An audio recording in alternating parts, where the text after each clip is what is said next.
नमस्कार विद्यार्थियों, आज क्लास 8वां का विज्ञान का छठा चैप्टर जंतुओं में जनन के बारे में शॉर्ट रिवीजन करेंगे। चलिए क्लास को शुरू करें। प्रश्न 1, प्रजनन किसे कहते हैं? उत्तर, प्रजनन एक जैविक प्रक्रिया है जिसके द्वारा जीव अपने समान नए जीव उत्पन्न करते हैं। इसे प्रजनन या जनन भी कहा जाता है। प्रश्न 2, प्रजनन के कितने प्रकार होते हैं? उत्तर, प्रजनन 2 प्रकार का होता है। पहला, अलैंगिक प्रजनन, दूसरा लैंगिक प्रजनन। प्रश्न 3, अलैंगिक प्रजनन क्या है? उत्तर, जनन की ऐसी विधि जिसमें केवल एक ही जनक से नए जीव का निर्माण होता है एवं युग्मनज का निर्माण नहीं होता है, उसे अलैंगिक जनन कहते हैं। नेक्स्ट, प्रश्न 4, लैंगिक जनन क्या है? उत्तर, प्रजनन की वह क्रिया जिसमें 2 युग्मकों के मिलने से बनी रचना युग्मज द्वारा नए जीव की उत्पत्ति होती है, तो उसे लैंगिक जनन कहा जाता है। नोट पॉइंट, प्रजनन जीवों के लिए आवश्यक है क्योंकि यह प्रजातियों को बनाए रखने और उनकी संख्या बढ़ाने में मदद करता है।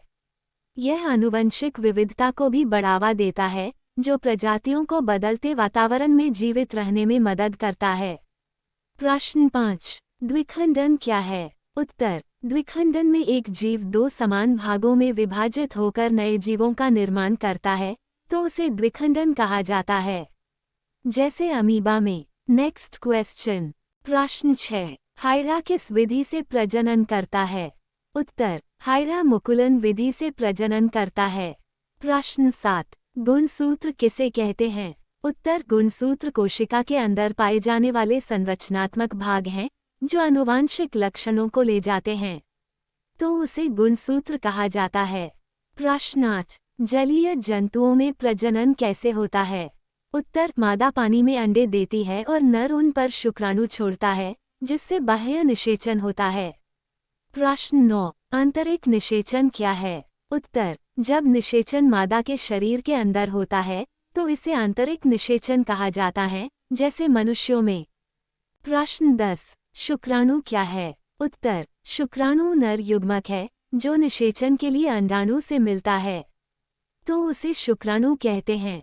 प्रश्न 11, अंडाणु क्या है? उत्तर, अंडाणु मादा युग्मक है जो निषेचन के बाद भ्रूण में विकसित होता है, तो उसे अंडाणु कहते हैं। प्रश्न 12, मनुष्यों में कितने गुणसूत्र होते हैं और उनमें लिंग निर्धारण कौन करता है?